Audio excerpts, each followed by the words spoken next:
They say an end can be a start. Feels like a barbarian still alive. It's like a bad day that never ends. I feel the chaos around Salut me. la team Sorare, j'espère que vous allez bien. On se retrouve pour une 31e projection de galerie, celle de l'ami l'Irlandais Adrien qui m'avait contacté sur YouTube et vous allez voir que c'est hyper intéressant.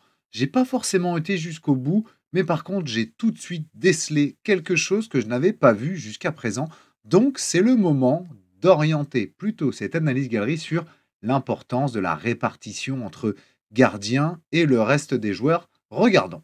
Alors tout d'abord, voyez sa galerie, c'est effectivement une galerie de 388 cartes. Il a quand même gagné 121 récompenses déjà, un reward winning line-up de 7,27. On est sur un manager qui maîtrise plutôt le jeu. 1941 d'évaluation de galerie. Regardons son fichier.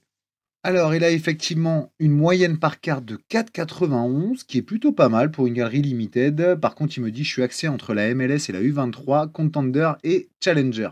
Dernièrement, il a fait une chambre qui marche bien, 40 € en 2 Game Week.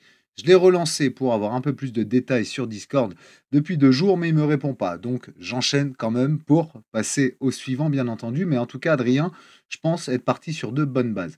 Au niveau de ton état des lieux, c'est hyper propre. 60% en champion, 20% en chal, 20% en contender.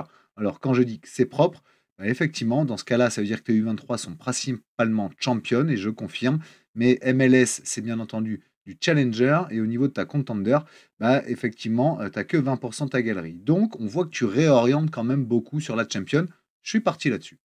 En classique, j'ai fait l'exercice de prendre tous tes U23 qui n'étaient pas in-season.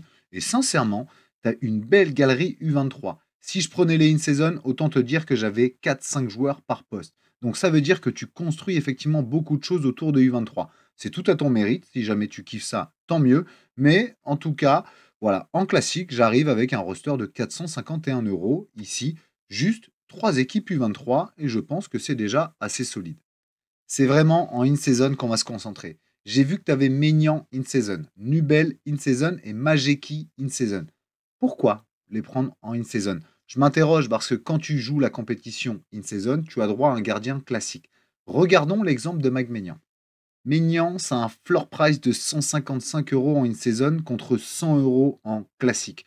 Pourquoi ne pas vendre Maignan en in-season, récupérer 50 €, allez, et le racheter plutôt en classique? Ça te permettrait d'avoir 50 € pour un gardien classique. Et c'est ça, tout le détail de ta galerie. Je pense qu'il te faut que des gardiens classiques et donc orienter plutôt ta galerie sur des gardiens classiques en champion et aller jouer une spécialiste Liga, une spécialiste Bundes et une spécialiste PL. Je te montre. J'ai pas pris tous les joueurs, mais j'ai fait l'exercice juste de prendre ceux que tu avais déjà en une saison, et encore il en manque, mais c'est pas des titulaires, etc., pour aller justement chercher potentiellement un gardien PL en vendant peut-être Maignan. Tu as 50 € pour acheter un gardien en classique. On va regarder qui on peut avoir après. Tu as déjà Nubel, mais là je te le mets en classique et regardons Nubel. Nubel, c'est 65 € en une saison contre 35 € en classique. Donc tu récupérerais 50 € sur Maignan et 30 € quasiment sur Nubel, ce qui te ferait 80 € pour acheter des gardiens classiques. Je peux aller plus loin et faire l'exercice aussi pour Majeki. Majeki, il y a 10 € de différence, mais ça te fait 90 €, t'imagines, pour acheter des gardiens et pouvoir jouer encore tes champions, parce que j'ai vu que tu avais pas mal quand même de joueurs français ou italiens, et aller chercher des spécialistes Liga, PL et Bundes. Regardons. En prenant un gardien français, on va aller voir, tu pourrais remplacer Nubel ici pour justement le prendre plutôt pour ta Bundes en classique, ok? En sachant que les joueurs que j'ai mis là, c'est des joueurs que tu as déjà hein, dans ton roster. Et tu as effectivement pas mal de joueurs intéressants, beaucoup U23 aussi, dans ton roster champion. Je pense sincèrement qu'avec 2 équipes champion, tu serais large et une spécialiste à chaque coup. Ça te permettrait d'avoir de la qualité, comme tu as déjà, 5 € de moyenne par carte, c'est vraiment déjà pas mal, mais d'aller chercher en plus, bien entendu, beaucoup plus de box, donc beaucoup plus d'essence, donc de crafter plus régulièrement, et pourquoi pas la bonne surprise, donc du coup de rentabiliser aussi un peu plus. Je te le mets là, ici, pour rappel, je vends les gardiens Champion In pour les prendre en classique et j'achète d'autres gardiens pour te faire des spécialistes in Liga, PL ou Bundes. J'arrive à 812 € plus, bien entendu, les 450 € ici que j'ai déjà, ça nous fait 1250 €. Il nous reste 700 € pardon, à dépenser. Dans les 700 €, je les retrouve dans ta tchal et dans ta contender.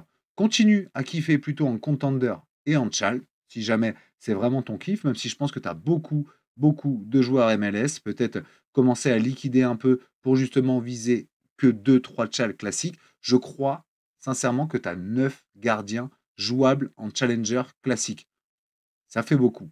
Tu peux déjà t'en séparer, je pense, de 3 ou 4. D'accord? Donc tu pourrais plutôt réduire un peu ce roster tchal, ce roster contender pour te faire un peu plus plaisir et venir étoffer, bien entendu, plutôt cette slide-là, ce que j'ai vu ici, c'est-à-dire une PL, une Bundes et une Liga, mais en soi, juste avec des gardiens, ça serait déjà jouable. Il te manquerait quand même un petit attaquant en Liga, je pense. Regardons les gardiens. J'aime bien pour commencer, moi, aller sur le player ranking de Sorare Data. J'ai mis French Ligue 1 ici, bien entendu, les gardiens. Ayant joué une moyenne, allez, je vais laisser 7 matchs, bien entendu. Là, généralement, on tombe quand même sur des titulaires. T'as Brice Samba. Alors, Brice Samba, c'est que du win, c'est 41 €. On oublie. T'as Rulli, bien entendu. Alors, Rulli, c'est 40 €, mais je pense que peut-être qu'en classique, il doit être moins cher. Regardons. Effectivement, il est plutôt à 30 €. Donc, rien que déjà sur 90 €, tu peux déjà avoir Rulli aussi potentiellement, qui est plutôt un très bon scoreur. Tu pourrais prendre bien entendu Cône, mais Cône, c'est quasiment effectivement plié avec Majeki. Je pense que Majeki va revenir. Lucas Perry, c'est que du in-season. Donnarumma, un peu cher pour moi, ce qui fait qu'on arrive plutôt à des gardiens ici. Et je trouve intéressant aussi Guillaume Restes, que tu as déjà d'ailleurs en U23. Pas énormément de différence, 32 € en classique contre 36 € en in.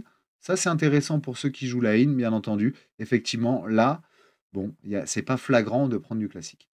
Celui que j'aime bien, c'est lui, Yevan Diouf, bien entendu. Il est plus 23, donc son prix est beaucoup plus abordable. 15 € en classique, t'imagines, avec 90 €, bah, ça te réduirait que de très peu, bien entendu, ton budget. Tu prendrais un Yevan Diouf, bien entendu. Tu basculerais Nubel, du coup, en Bundesliga. En classique, tu le prendrais, mais en Bundesliga in, ça te permettrait d'avoir, bien entendu, Yevan Diouf à 15 € sur les 90 €, bien entendu. Ça te permet d'avoir d'autres gardiens. Si on se focus sur la première ligue maintenant, effectivement, les gardiens sont un peu plus chers, évidemment, en première ligue. Ça n'empêche qu'il y a quand même quelques bons coups à faire. J'ai quelques exemples qui s'affichent dans la liste. Leno, c'est sûr que c'est pas la sécurité sociale, mais ça te fait quand même un gardien en PL à 18,27 €. Pourquoi pas le tenter, en sachant que sincèrement Fulham a fait un très mauvais début de saison, il faut se l'avouer aussi. Mais par contre, regardez, ça fait et ça tient le clean sheet contre Nottingham Forest ici, ça perd que 3-2 contre Manchester City. Il y a des match-ups qui sont certainement un peu plus favorables, notamment dans cette période-là. Brentford, Crystal Palace, les Wolves.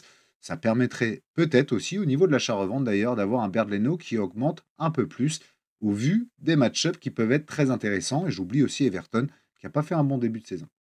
Au niveau de la Liga, on a aussi des gardiens quand même très accessibles. Je pense à Rui Silva, le gardien du Betis.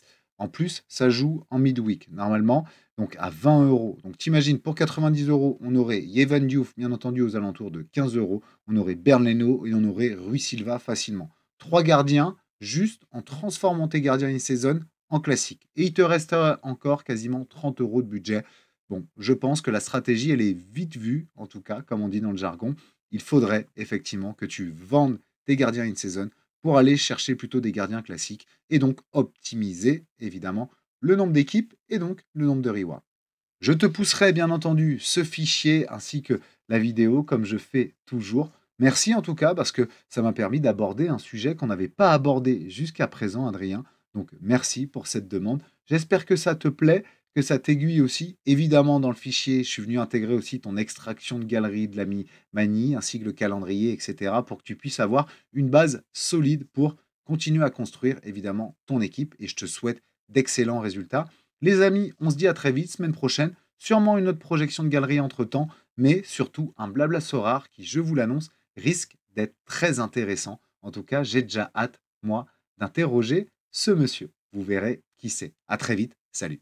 And I've always been DCP, I've never been CLB like